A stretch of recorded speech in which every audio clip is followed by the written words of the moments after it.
These images you're seeing now on your screen show the scale of the strike that hit Kyiv during the early hours.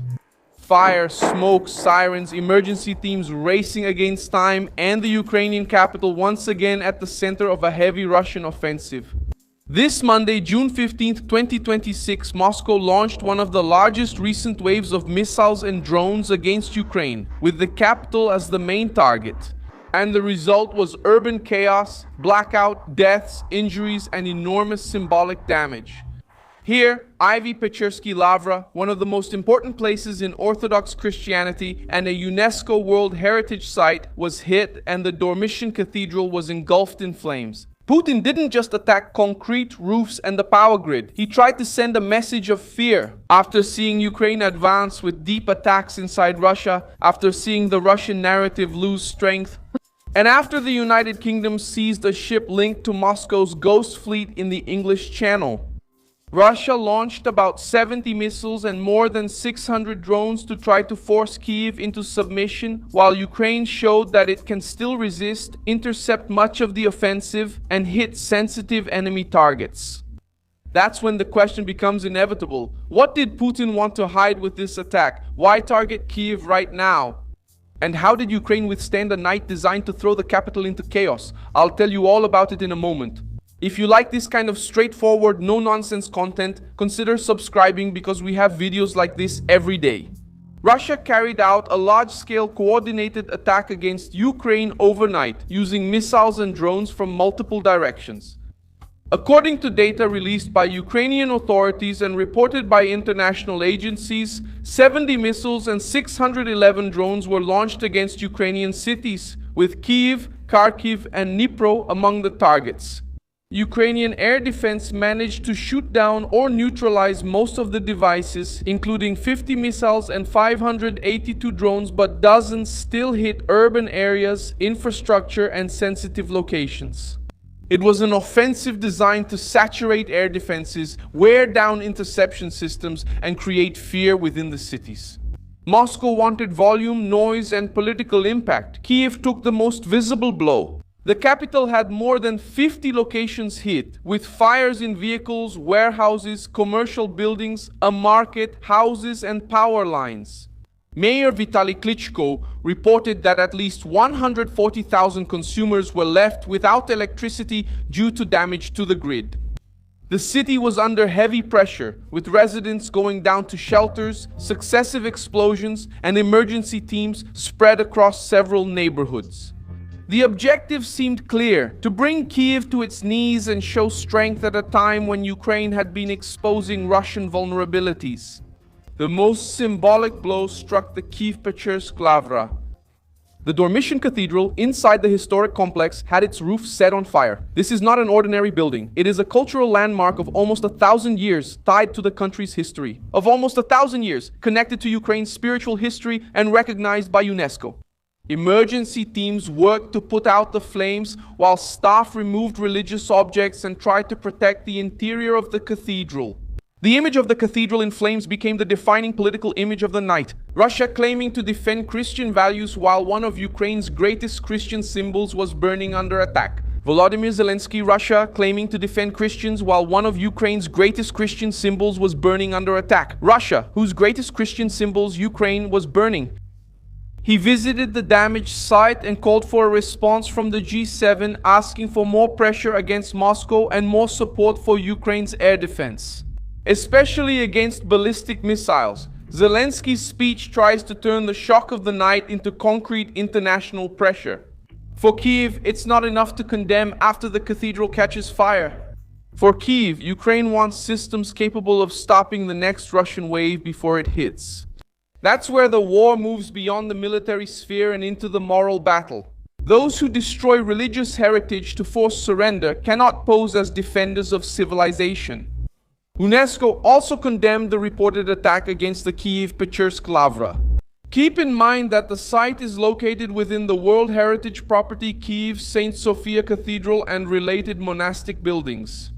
Russia denied hitting the monastery and said that the Lavra was damaged by a US Patriot missile that malfunctioned. This was the version presented by the Russian Ministry of Defense, which claimed to have targeted military and industrial facilities in Kyiv. But the Russian narrative clashed with the Ukrainian accusation and with reports about debris from Russian drones found in the area of the complex. Moscow's response followed the usual pattern: large-scale attacks, denying civilian damage, blaming Ukrainian defense, and trying to turn the victim into the one responsible for the fire. For those following the war, this maneuver is not surprising. The difference now is the symbolic weight of the target hit. Kharkiv was also heavily impacted. The city was attacked by missiles and reported the deaths of first responders who were responding to the emergency. Authorities and international agencies reported that 5 rescue workers died in the region while other people were injured. Attacking those saving lives increases outrage by exposing a brutal pattern. This tactic puts psychological pressure on the population and also wears down emergency services. The message is simple and cruel. Even those who come to help become targets of Moscow's campaign of fear. Other regions have also come under attack from the offensive. Dnipro, Kryvyi Rih, Kropivnitsky, Shostka, Sumy, and Zaporizhia appeared in the evening news as places hit or on alert because of the wave of drones and missiles. Russia did not focus the pressure on just one neighborhood in Kyiv. It spread the attack to create the feeling that no region was safe. This is the logic of saturation. Many drones, many missiles, multiple directions, several cities, to force the Ukrainian defense to decide where to use interceptors and where to accept risk. Even with a high interception rate, the destruction caused by the devices that get through is already enough to paralyze streets, damage power supplies, and create panic. The political connection with the Ukrainian attacks inside Russia helps to understand the current situation. Ukraine had been expanding long-range actions against Russian infrastructure, including attacks on depots, energy facilities, logistical points, and structures linked to the war effort. This hurts Putin's narrative because it shows that Moscow doesn't have absolute control even within its own territory. When Russia feels that the war has come back home, it tries to respond with a show of force against Kyiv.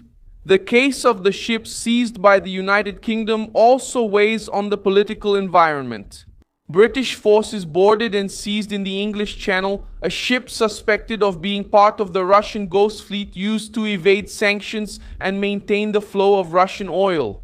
The operation hit a sensitive point for Moscow because the Ghost Fleet has become a tool to finance the war despite Western pressure. When a ship like this goes down, Putin loses money, loses a route, and loses the narrative. The Russian response against Kyiv in this context appears as revenge and a message. If the West tightens its grip at sea, Moscow tries to set the boat on fire on land. Donald Trump also appears in the diplomatic background of this crisis. Before the new offensive, Zelensky and Putin spoke separately with the President of the United States amid efforts to try to openly pave the way for an end to the war. The Russian attack right after these conversations gave Zelensky ammunition to say that Moscow is not showing any real willingness to stop. While negotiations are being discussed, Russia launches hundreds of drones and dozens of missiles against major Ukrainian cities. This weakens any Russian talk of peace and puts pressure on G7 leaders who are discussing the war amid other international issues. France responded by comparing the attack on Lavra to a bombing of Notre Dame. The comparison was not just empty rhetorical exaggeration. For the French, Notre Dame symbolizes faith, history, and national identity. For Ukrainians, the Lavra holds that same place of memory, tradition, and belonging. When Russia targets this kind of heritage, it is not just trying to destroy a physical structure, it is trying to break a symbol. And when the symbol is Christian, the political damage becomes even greater for Putin, who for years has tried to present Russia as the guardian of traditional values. The fire at the Cathedral of the Dormition tears apart this propaganda in front of the world. The Ukrainian defense managed to prevent an even greater tragedy, but the cost of the night was high. That Kyiv survived the night, but Russia made it clear that it intends to keep using force to try to break the capital. I'm Milson Alves, an international affairs specialist, and my purpose is to keep you well informed with the truth every day. The news links are in the video description. Leave a like on this video, subscribe to the channel, and at the end, check out the comments so you can be even more engaged with the Milson Alves community.